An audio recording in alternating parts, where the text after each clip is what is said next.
what you have a right to do and what is right to do. Potter's Sword.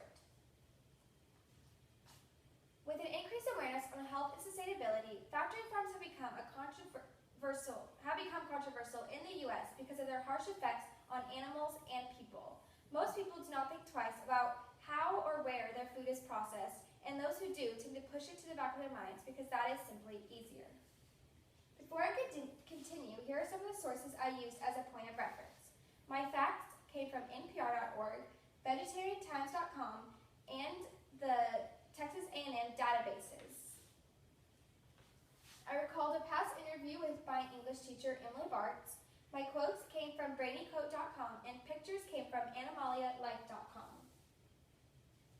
My name is Callie Hamilton, and today I'm going to share the detrimental impact that factory farms are having on the welfare of animals, people, consumers or not, traditional farms, and the environment. Although factory farming is able to produce and increase their profits at a low cost to consumers, factory farming is an unethical practice and impractical in the long run. Some, especially meat lovers, may not feel there's anything they can really do about their issues, but I'm going to share some solutions. We can start supporting local farmers markets, buy organic and natural products, and simply increase our knowledge on the health risks related to consuming factory farm commodity. First, I'd like to share with you how factory farms came about and the problems they cause, which many of us are unaware of.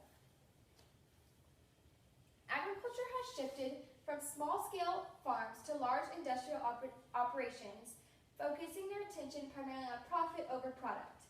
During World War II, the government began rationing beef and pork for the soldiers, so the sale and consumption of broilers grew.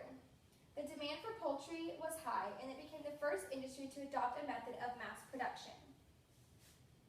Poultry companies came to own every part of the production cycle, and this quick, systematic way of assembling large amounts of commodity became a commonplace practice. Increased efficiency led to inexpensive products, and with this greater affordability came a larger demand for consumers. The idea of cost-effective goods soon overpowered all previous ideals and morals. Since the 1960s, traditional farming has slowly been replaced by the rise of factory farms. It's a time of globalization, and the large corporations are colonizing rural landscape, and then traditional farming is losing its resilience. Family farms, which are small, independently owned operations, pride themselves on producing top-quality products and work to make their consumers more conscientious of where their food is coming from. Factory farms tend to subdue nature and try to control every aspect of commodity production, whether it be nutrition, climate, or labor. They lose sight of what is morally right, and they lack patience, knowledge, and care that our family farms work hard to maintain. As family farms are undergoing vast transformations, so are the ways people view agricultural operations and how their practices are polluting the community along with the rest of the world on an environmental level. Factory farm operations affect all aspects of environmental media: water, soil, air, and this is mostly due to the enormous amounts of waste buildup by the confinement of food animals in such a small area. According to a report from the Pew Commission, the manure output from farm animals in the United States is nearly 1 million U.S. short tons of dry matter per day, and 86% of this was estimated to be produced by animals held in confinement. Pollutants from animal manure lead to the degradation of water and soil, and this affects aquatic and terrestrial ecosystems and those residing nearby. Pollutants flow into the Gulf, creating an oxygen-starved dead zone where marine life can no longer exist. This in return affects the industries that rely on these ecosystems in the Gulf. As factory farms are continuing to overwhelm the land, our drinking water sources are becoming more contaminated, over-fertilization of the soil is occurring, and the toxic runoff increases as well as greenhouse gas emissions. With the damaging effects on the environment comes the damaging health of factory workers, animals, and residents. Pesticides are being used in the feed production, and these residues tend to remain a leading toxicity in the food animals. These pesticides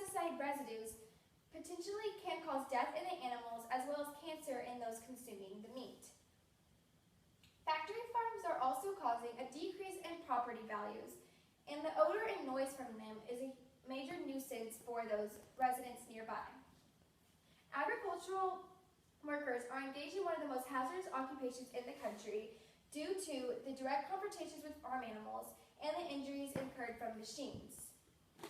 Factory farms tend to hire employees without health care because the air pollution is causing respiratory illnesses, and this as well as the loss of hearing from amplified noises.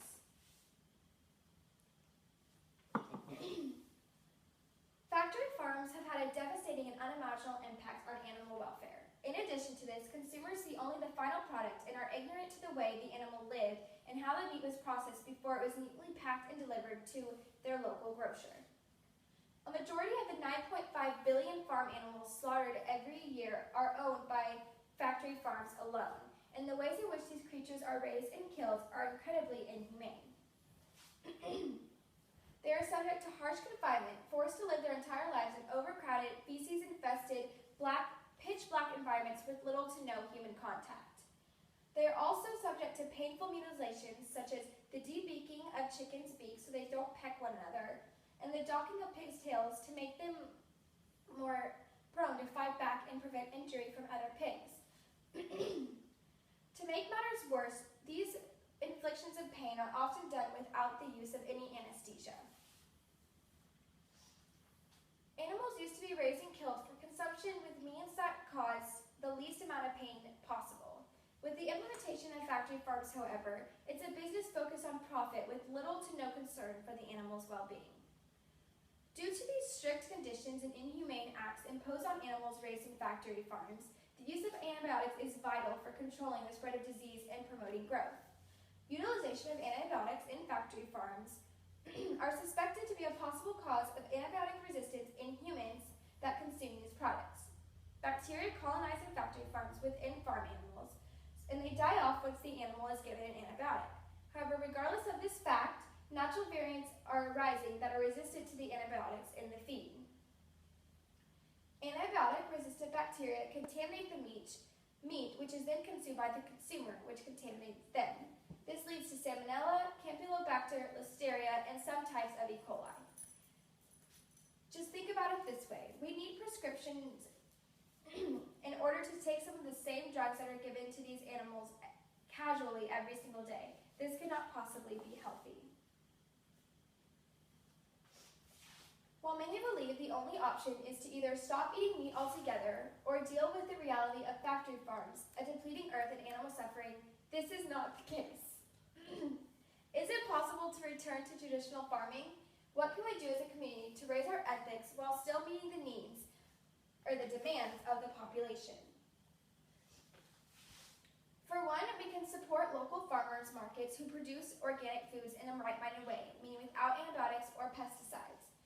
We can find out about these local farmers markets through the internet and universities, many of which have their own farmers markets, such as the Texas A&M Howdy Farm. All it takes is a little bit of communication, awareness, and a better connection with our food in order to improve and sustain family farms. Our nation has become so short-sighted and focused on maximizing food production rather than taking the time to become familiar with the land, animals, and crops. If we take time to appreciate these things, it will open our eyes to the negative influence of factory farms. The lack of enforcement from federal and state governments has allowed for the immoral treatment of animals and the endangerment to the environment. With a greater demand from the government, this could lead to more ethical means of food production. Tying it back to the environmental impacts mentioned earlier, animal waste is depleting the earth even more due to the lack of strict regulation for disposal of these materials. Unsustainable water usage is also associated with waste management and cleanup. There are laws claiming to protect the rights of animals. However, these are not properly monitored. Federal law requires that animals be stunned during their slaughter. However, this is usually not the case. The animals are fully conscious when they are being slaughtered. With a greater demand from the government, such as signing petitions, we can shine a light on these inhumane practices and put a stop to them for good.